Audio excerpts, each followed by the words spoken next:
I believe this world is operating in chaos, and that's due to lack of direction.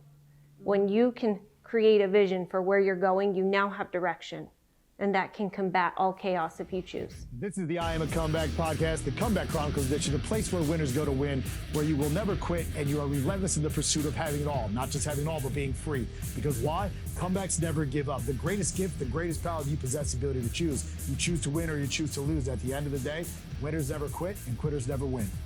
Well, welcome to the I Am a Comeback Chronicles podcast. You're our first couple. Right? Well, actually, yeah, it is the first. Since we've couple. been here. That's so sick, actually. We've had quite a few guests, this is like the third or fourth week. We did the first one was us, Ryan Fisher, Austin, Hancock, and now you guys. So let me just kind of put out what we do on this podcast. We got quite a few people that listen to this thing. Part of the reason that I do it, or that we do it, is because we want to build a platform for people to get their voice out. You guys are obviously our friends now, family friends, and doing business together, but the hardest thing that you guys are going to overcome is, well, maybe not the hardest thing. One of the toughest things is going to be able to get put on and let people help you because they want to help you. So the reason that we want to do this podcast is because they overlooked me, man, like big time. People overlooked me. They're just now starting to actually like look at me like I'm an equal, and I want nothing to do with them. So what I want to do is I'm like the everyman, like truly the underdog, the comeback stories. So we have no real agenda here, but what I want you guys to be able to do is use our audience. Okay. One, to share your story. And I think there's some really cool things we could talk about today. We'll go about 30, 35 minutes, but I want you to share maybe not dark, but like the hardest struggles you've had to overcome. Because that's really what everybody wants to hear in their life, right? Like, what did you overcome as a couple? What did you overcome individually to get here? What did it take? I mean, Bree, you shared that you walked away from a very successful hair salon, right? One of the best, right? From what I know, I don't know much about hair if you can tell, but one of the best, biggest hair salons. You walked away, you completely gave that up. God told you to give it up. And then now you're, I don't want to say coming back, but essentially coming back and rebirthing into a whole new person, this whole new being, and these whole new problems that you're facing, and what that took, and the tentacles of shame and fear, maybe not shame, but just worry, doubt, insecurities, all that stuff. So I want to give you a platform just to speak freely, open.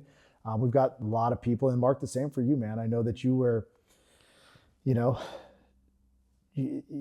what you coach is she was making more money than you, and maybe you had to become a man. I will say this, that you weren't a man, but you became the man you are today.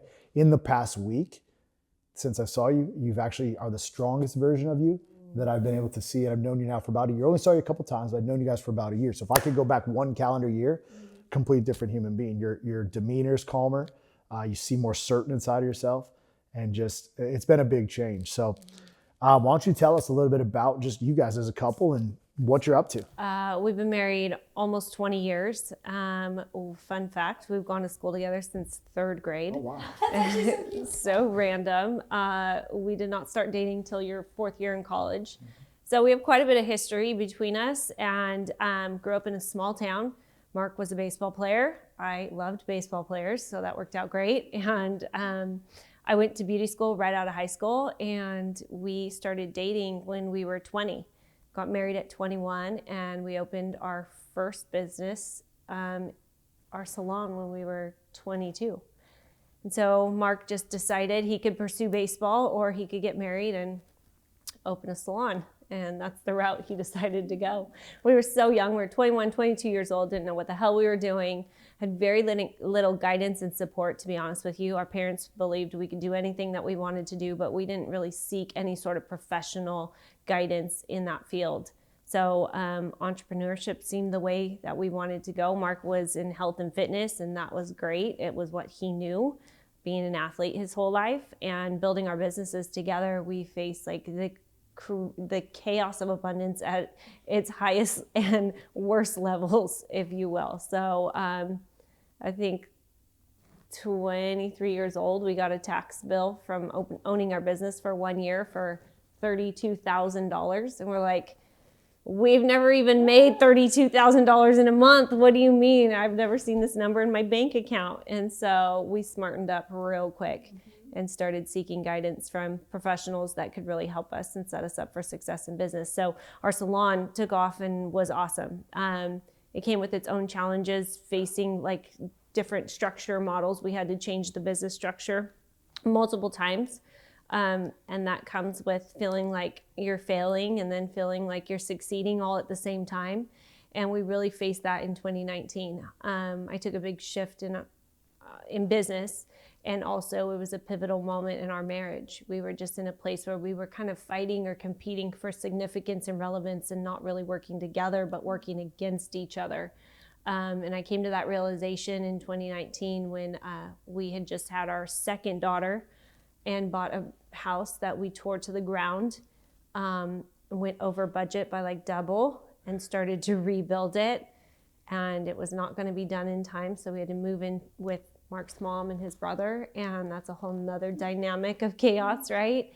And that, I would say, was like, up until that point, the lowest point of our marriage in 2019. So now what we're doing is rebuilding from that point, and it's been like the most amazing story, hard and ugly, but beautiful and awesome. Yeah. Yeah. I think for me in 2019, it was just, I was stuck in comfort. Like it was like I was making good money. We lived in a town. We had a nice home, kids, and my wife was just, she knew like she wanted like bigger things. And I was just stuck in that kind of good comfort. Life's good. I play golf on Fridays, have a couple drinks with the guys. And my wife just kept going. And while she was doing it, she didn't know she was doing it, but she was holding the mirror to me.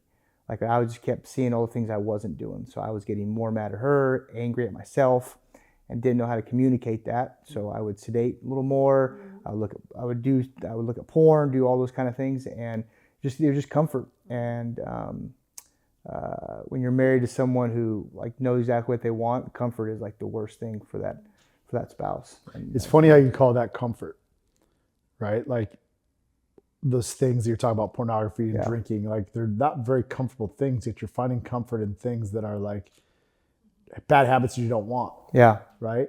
But people, and I point that out for the listeners, like they're so comfortable doing mediocre things that they don't realize what they're doing, because mediocrity's just got this grips on everybody.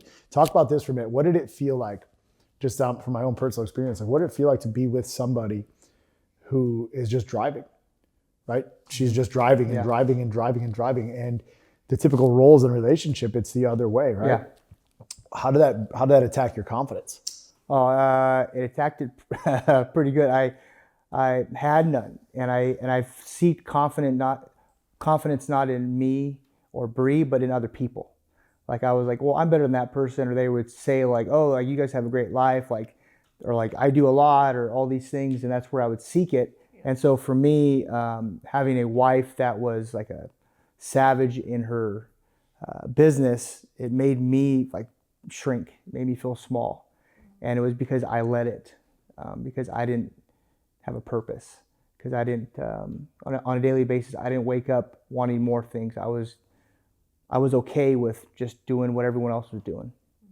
Do you recognize that person now, like who you are today, looking back on it? Like, how do you feel about that person that you were? Oh man, for probably 2 or 3 years, it would just destroy me, of like the guilt and shame of like where our life could be, what I didn't do, what I didn't say, how I showed up for my kids.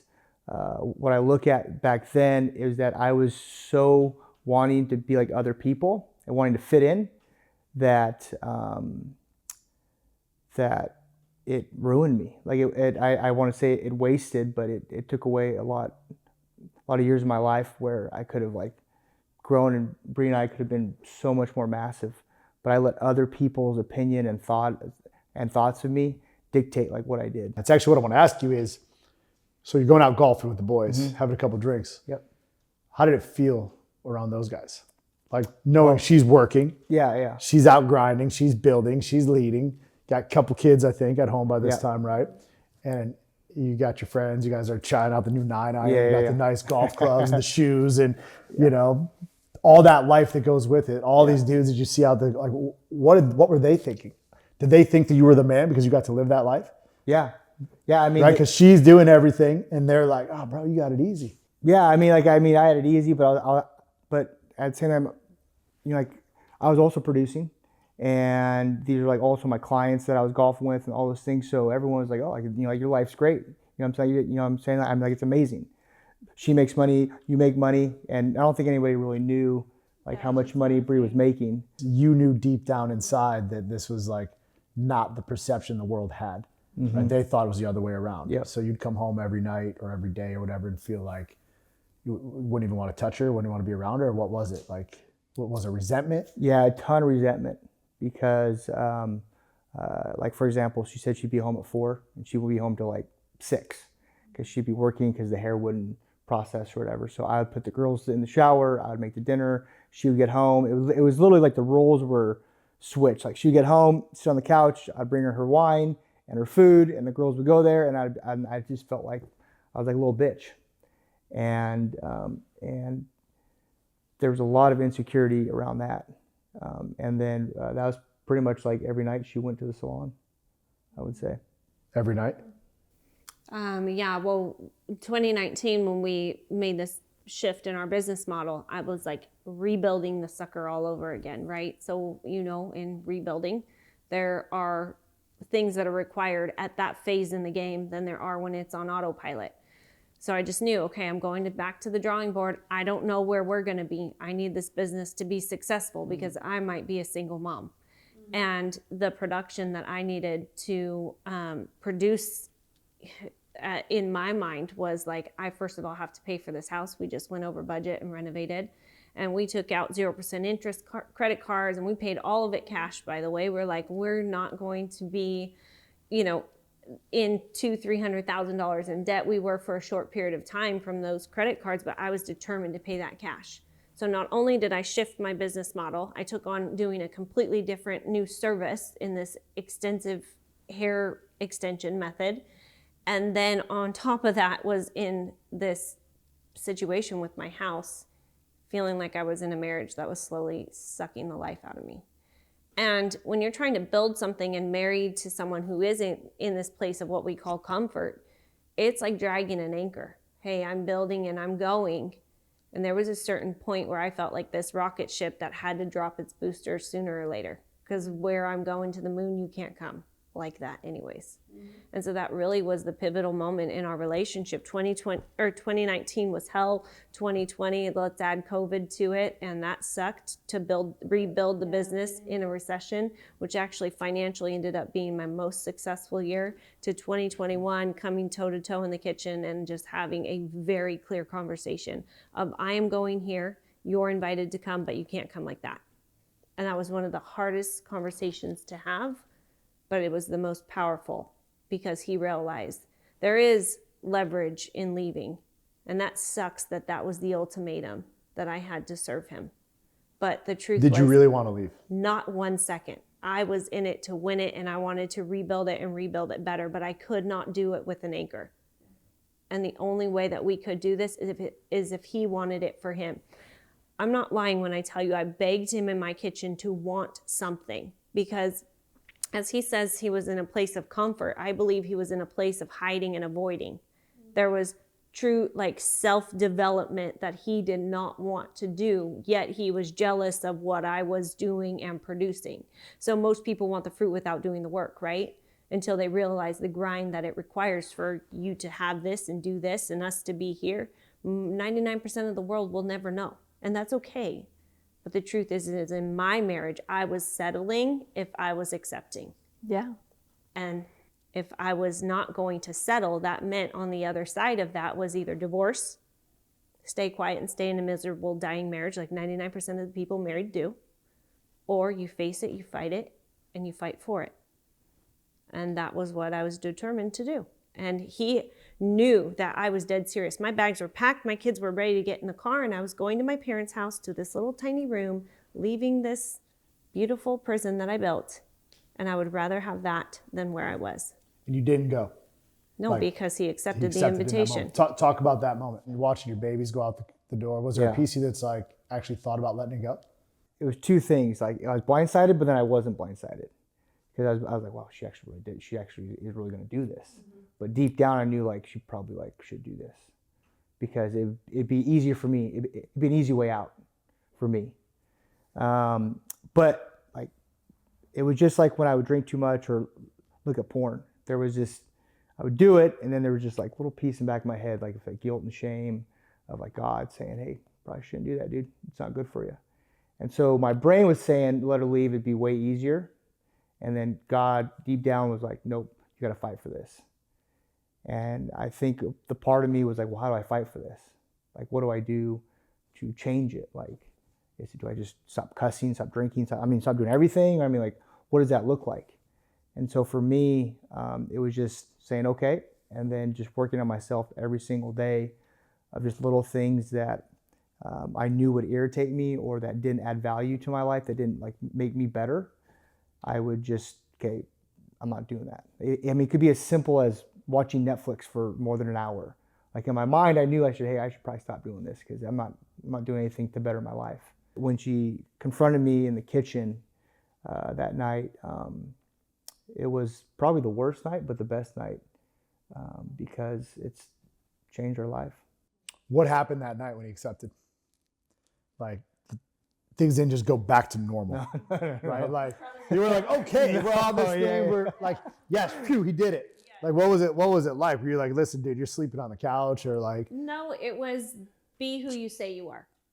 I don't need you to make more money. I don't need more stuff. I just need you to be aligned in integrity in the mirror. Mm-hmm. And whatever that looks like for you. So if you say you want it and you're doing nothing to have it or get it, that's a problem. This doesn't work for me. Yeah. And so if you want to go to bed and have conversation and be connected, then let's do that. Mm-hmm. Don't sedate, watch Netflix, let me put the kids to sleep. Like, that's not attractive for any woman. For you to feel safe, seen, and heard, we just want to be with somebody who can make us feel that way. And if you're always wavering, like you say you want to go to the gym every day, but you don't go, how do I know when I call you and say, hey, you got the kids, that when you say yes, that's really a yes and I can trust you? For the longest time in our marriage, I would say, hey, babe, you got this. And he would say yes, and I would still cross-check him and doubt him in every way. Do you do that still? It is until this year that now I say, you got this. I don't think twice about it. That's a great, because I think my listeners are going to get a lot out of this, because although the roles are typically reversed, because the guys that I coach are like high income producing dudes, but they want exactly what you want. They want the same connection, right? But because they can produce at such a high level, they want it now, right? And they think because they bring home the money, they think because they do this stuff that their wife should just basically say, this is, oh great, you're the greatest thing that ever happened. Like, let me just lay down and you can screw me now, right? Like, and everything's good because you decide to switch this. So one of the things that these guys run into is they're unwilling to do the time. And I say that not like a prison sense, but they're unwilling to do the time, and they give up way too quick before it happens. And I think it ends in divorce. Talk about those 6 years, right? Of what, sure, it got progressively better over time, right? Yeah. But what did it feel like on your side to be able to not fully be trusted until this year? My old self would creep up, my old habits, and I'm like, oh, and then we get in an argument, and then it'd be like 10 times worse. But what was kind of interesting about it is because I kept going forward, those fights went from like it being like a week to like 2 or 3 days. And then those 2 or 3 days ended up being like a day. And she said something on couples therapy like 4 or 5 months back, and I was like, kind of blew my mind. She's like, you know what the most attractive thing about Mark is? And I'm like, no, like, please tell me. And she's like, well, that he gets up every morning at 3:50, he reads his Bible, he goes to the gym and comes home every day. She's like, something there's so smoothing about him turning the pages in the Bible, and there's a peace and calmness about the house. That is the most attractive thing about Mark. It kind of blew my mind because like we've been like inbred that is like not very important to being sexy in this world, right? It's like money and body and cars and those things.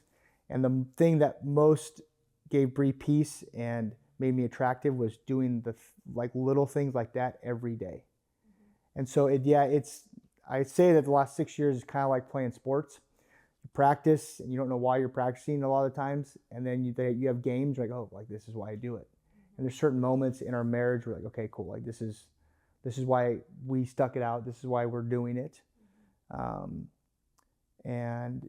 Sometimes it just takes a little bit longer to figure it out. That's what you say too, right? The little things that I do. I'm not necessarily reading the Bible, but it's just the consistency, and it goes exactly to what you said. Every single day I know exactly what Mark is going to do because he does exactly what he says. It's just that consistency. It's every day I wake up, same thing. I'm going to wake up early in the morning. I'm going to come in here and I already know he's going to be on coaching calls. I'm going to pour him a cup of coffee. I'm going to pour myself a cup of coffee. I'm going to sit here. I'm going to do my daily gratifications, my Glorify app, like all of my, and it's just having that piece of like, yep, I know exactly what to expect. And then I know we're going to go to the gym together.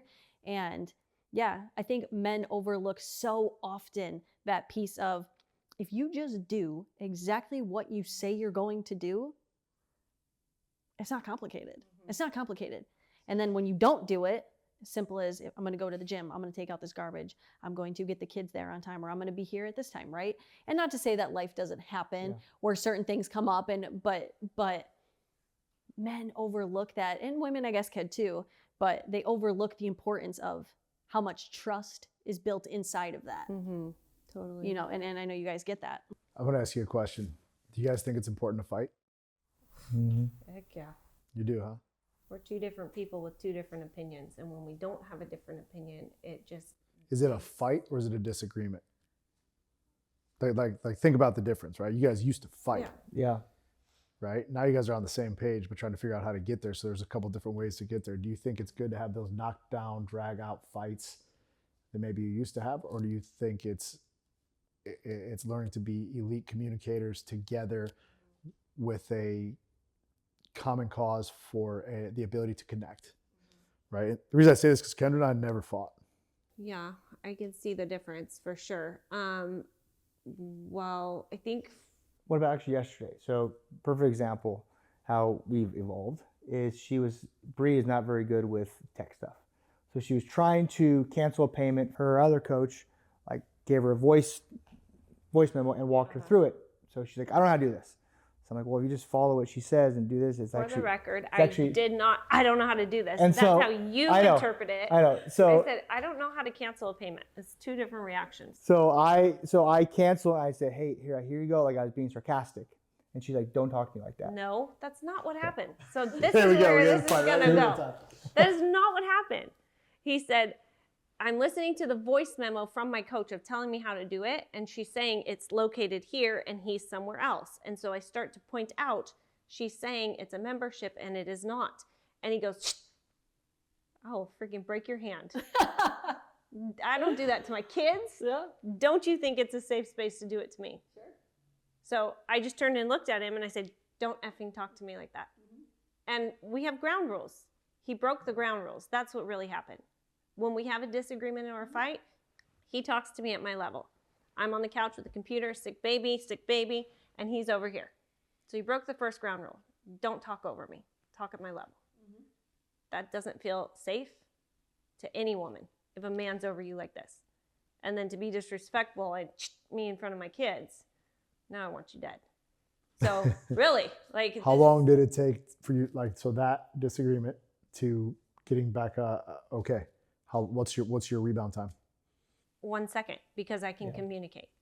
But I'm very direct and I tell you exactly what I want when I want it. And that is a no-go for me, and don't do it again.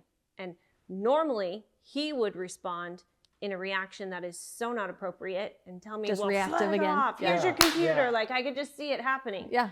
In the habits and routines and the way that he used to act. Now we don't have that. So it's, all right, I hear you. Don't be pissed off. I won't do it again. And now I believe him, he won't do it again.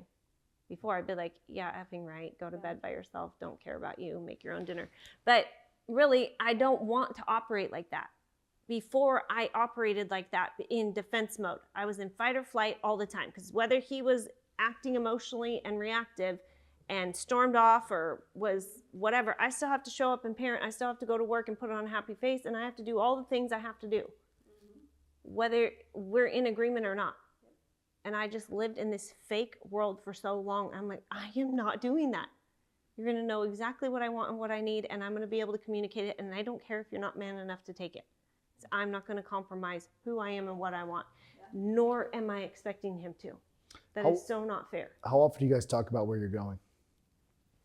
I feel like all the time lately, but it wasn't all the time before. We were just trying to survive. Yeah.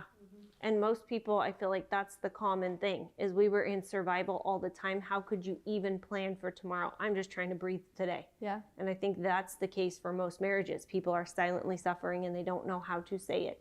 They think this is normal. Might be normal for your group of friends because most people don't feel safe to say it out loud. where I think that's what's different about Mark and I. We've just put it all out there, and it makes you very uncomfortable. Yeah. But because we're saying what everybody's feeling or thinking, but don't know how to say, or never been in a place where it's okay to. That's where you were, and you're kind of talking about where you are right now. Where are you going, and how are you helping couples get there, or individuals? Like, we're working together to get your company flourishing and to get you guys to help a ton of people. It's going to be great. But like, how do you believe you can help people so that people out there, if they're listening, they can start getting some advice from this thing, and then maybe they can come and find you?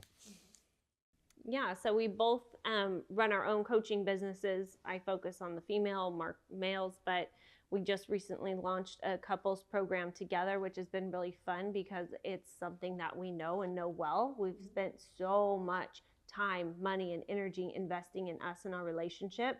And now to see that people are hungry for that for themselves, it's like, hey, you might feel like you have nothing to give, nothing to offer right now, and that's okay to be at the bottom. Because I'm a walking testimony, he's a walking testimony, we are a walking testimony. This is what can happen for you when you align and when you know what you want. And that's exactly what has happened in the last few years, I guess. And now what's evolved for us is we have this grand vision of what our life will be like when we are helping families, not just couples, not just individuals. But God gave me this vision. Share it in real quick. 2017, it was wild, of this God dream. And it's actually like a hard situation to talk about, but this is why Mark reading the Bible is so important to me and how it makes me feel safe. In 2017, I had a miscarriage, and I was laying on the couch. It was December 8th, I'll never forget it, and my half-decorated Christmas tree was in front of me because that was as high as my 5-year-old could reach. And I'm laying on the couch, and I'm just like, God, why would you do this to me? Why would you do this to us? Why would you take this baby? Like, all the whys. And God just said, in like the sternest, softest voice, are you done yet? And I was like, whoa, that's not very compassionate. Like, I'm in this really bad state right now. And he says, you are so busy you cannot hear me. This was the only way for you to be still.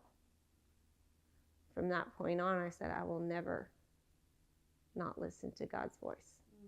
I will never not make time for him. So in that moment, through the loss of my baby, God birthed the God dream. The God dream was a space for a woman who needs healing, a place to restore, refresh, renew, retreat. And that space, I believe, at the time, I thought it was a building. And I've slowly watched it grow into being something that's like these groups, More this of a coaching movement, space. really, yeah. Exactly. And now that's evolved to be even more because as Mark has stepped into his call on his life, which I truly believe that is like for us to do the things we've done to get to where we are, it can't be for just our own will. It's something that God gives you the strength and the stamina to sustain and to continue to build. And that's exactly where I feel like we've been in the last, like just even 6 weeks, our world is flipped upside down. This last year, the dominoes that had to fall for us to be here, you couldn't do it at your own will. And that's really a God dream. I love it. So the vision we have for where we're going is helping families experience what life is in this peaceful, restful state. We're still very much so productive, but we're living a life where we're grounded in our faith. Every morning, our hours start with the presence of God. Mark goes to the gym and has his focus on his body. We come together as a family. We make lunches together. We drive our kids to school together. This was something in my marriage I was so desperate for. And all of a sudden, like, this is our life. Yeah. And we realized this could be a lifetime, not just like a year or a season. And so introducing people to what this like peaceful state is. And I believe this world is operating in chaos, and that's due to lack of direction. When you can create a vision for where you're going, you now have direction, and that can combat all chaos if you choose. I agree 100%. And that makes you feel safe. That makes you feel secure. Absolutely, it does. Wow, I love that, you guys. Do you have anything else you want to add? No, I absolutely loved you guys sharing a bit of your story with us. Thank you so much. I know that so many people are going to get great value out of this. And I actually love what you said. You called it like the domino effect, but it was truly a life happens for you and not to you situation. Like you guys had to go through every single thing you had to go through, all of the heartbreak, all of the fights and everything, to get to the spot to where you can coach it now for people. Because you can say, we literally have been where you're at, and so I just think that's so powerful.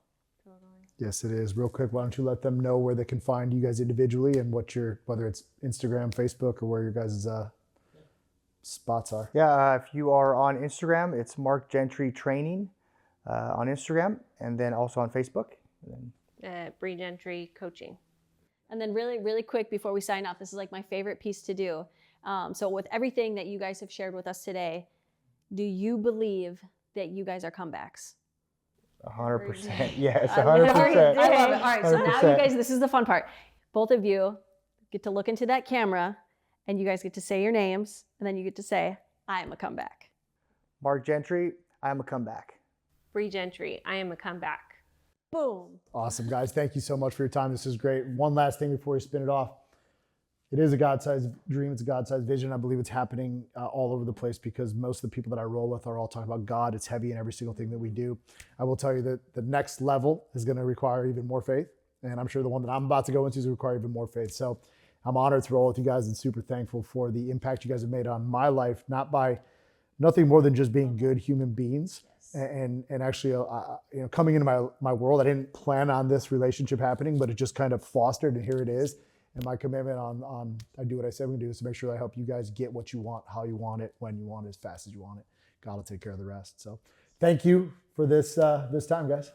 Thank you guys. That's awesome. Yeah, that was great. You guys, that was really, really good. This is the I Am a Comeback podcast, the Comeback Chronicles edition, a place where winners go to win, where you will never quit and you are relentless in the pursuit of having it all. Not just having it all, but being free. Because why? Comebacks never give up. The greatest gift, the greatest power you possess, the ability to choose. You choose to win or you choose to lose. At the end of the day, winners never quit and quitters never win. We'll see you guys next week.